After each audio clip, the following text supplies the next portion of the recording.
Hey, Packleers. So today let's talk about Venezuela. So I've kind of been following Venezuela as an example of what could happen here.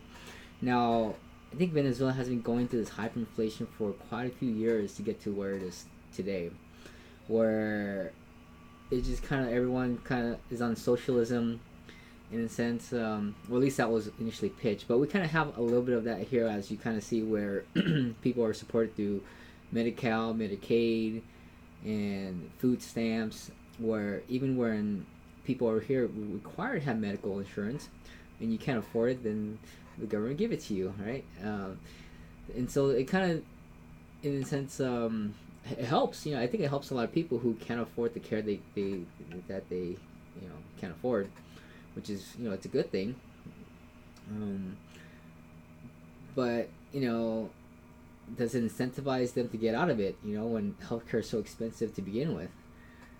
I see some families paying upwards of like 1,500 per month or something crazy for a family of four, and it's almost like a mortgage payment on top of what you're already paying, right? So it's like, dude, and so you kind of get trapped even more of wanting to keep a job, and you can't really don't want to get out of a job, but as you're in the job, you see the benefits of being in it because when you get out of it, you lose all that, and then you pay for everything on your own.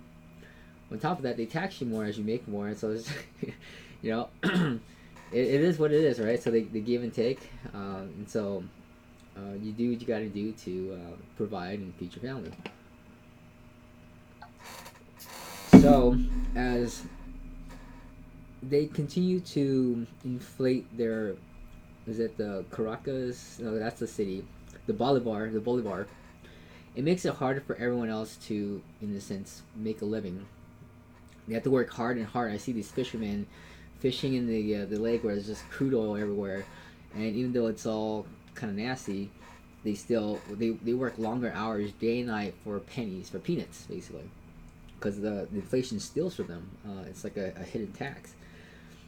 And so, like, what do you do? Like, if you trade more of that, you have to kind of use that money quick. Otherwise, it's not worth anything the day before. You need to work hard and hard the day after to catch up with that. And eventually, I think everyone just kind of gives up and say, "Hey, you know what? I'm done. Put the hands up. Forget this. I don't believe in this anymore." And then you kind of get into in Hidden Secrets of Money. It kind of talks about a rise of a dictator. Kind of like how Germany went through when they went through their economic depression or whatever it is. And then came Hitler and said, "Hey, I got this solution. It's the Jews, But hopefully it doesn't go. But they blame it on somebody, or I have the answer, and it's gonna be a drastic change because I know you guys have been tired from all this past couple of years of just living in poverty and inflation. We have a radical change here. Let's do this." I don't know if this new guy who proclaimed this, that he's the president of Venezuela now. What's his name? It's Maduro. I don't remember. It's on the tip of my tongue. But anyways, if it comes back to me, the name is not really important. So yeah, he's gonna be the guy. Who knows? I think the CIA probably put him in place too, and it's gonna be backing him with military, of course. As the economic hitman will go in and kind of put this new puppet government. If he fails, then we're sending the army in. It's gonna be war for sure. There's natural resources that are there that will be that we want to take, I guess. And kind of put the analogy of this to Iraq, where that puppet Saddam, supposedly he was a CIA agent before too, didn't want to participate in it. Then we send the army in, accuse him of weapons of mass destruction, and then we take the oil fields for ourselves. Okay. Now, if what's that guy's name? I gotta find his name. Let me just get him real quick. Venezuela. Guaido. There you go. There you go. President Guaido. Guaido, yeah. So it's Guaido. There you go. I don't have to. Just typing it, I figured out it's Guaido. So if he's really working for the U.S. and he doesn't establish or do it, then or do what we want, the U.S. wants, then he'll be taken out and a new puppet will be put in place. Okay, but if he doesn't win, then we'll have to send the army in. Now there's Russia. Russia is kind of coming in and putting their stuff in there too. So I think it's gonna be like the new the new Cold War, where Russia was putting their missiles in Cuba, and Russia and China don't want us to be meddling with them either, because they probably send oil to Russia and China. And remember about the oil thing, it fuels the war machine, and that's how you can dominate dominate any war really. If you cut off and choke off the oil supply, you can't fuel your war machines. Your planes and ships are grounded. All right, you can't launch an offensive. You can't really defend. And if whoever controls the oil is also a strategic war strategy without actually having to send any planes. Okay.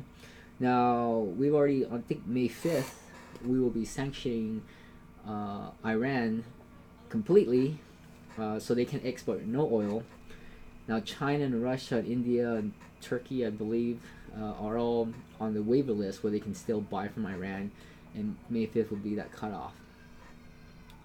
China and all the other countries don't agree with it. They think they say it's illegal, and you know, it's like about this law stuff. It's like, hey, if I created some law and you violate my law because I just created it, whether you agree to it or not, it depends on if you are willingly submitting to it as a citizen, or you're not submitting it to as a citizen, and I'm imposing that on you with a rifle or something like that. Right?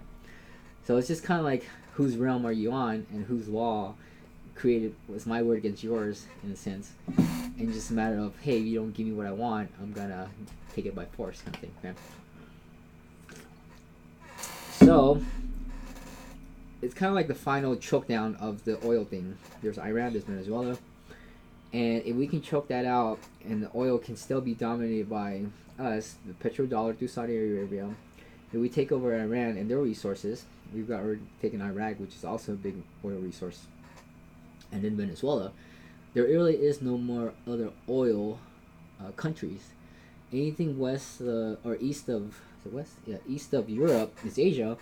I don't think there's any oil resources out there. So that's, if we can take over that, that's a huge strategic buckling of turning that war to the West, right?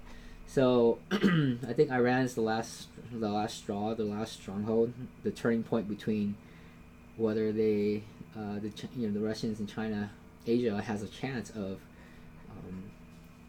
winning and maybe proclaiming their own independence from petrodollar. So it's gonna take a lot, I'd say, and I know that we've been pumping a lot of fake money to build up our forces, and that needs to be put to use to continue that dominance.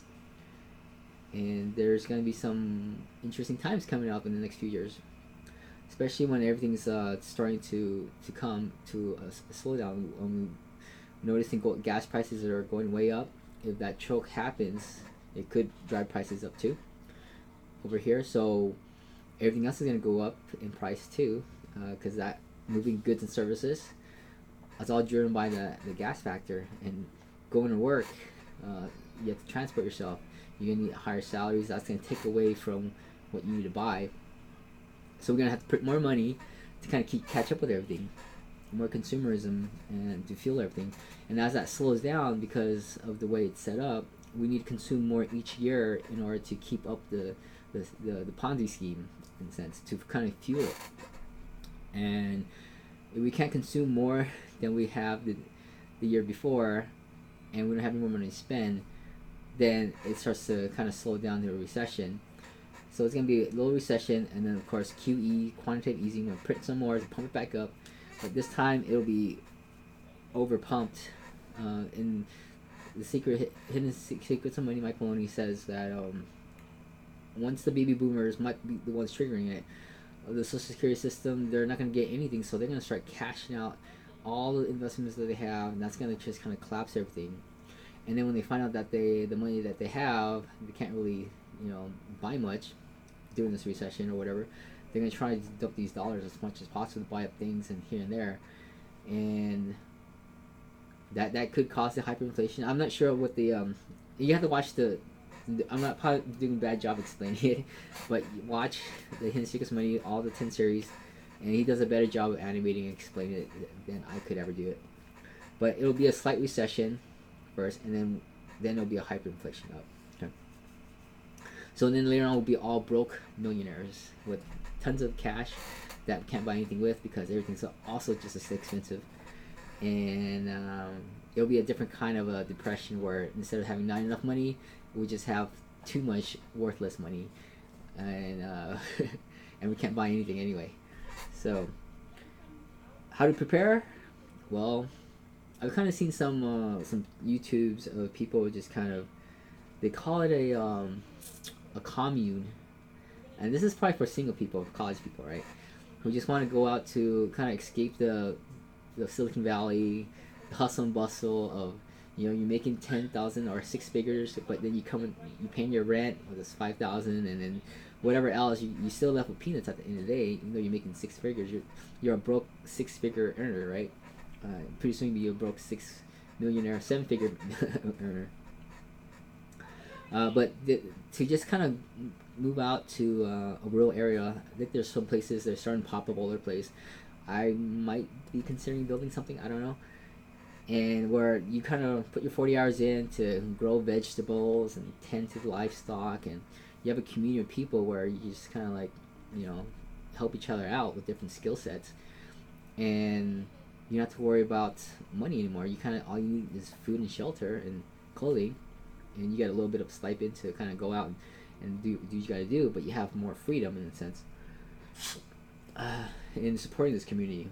And that might be a thing. Or, you know, move out to another place, sell your house now while it's high, and then buy something outright that's paid off, right? If the mortgage is paid off, well, you don't really have much expenses other than the property taxes and the utilities. Then start living off the grid, and, you know, growing your own food.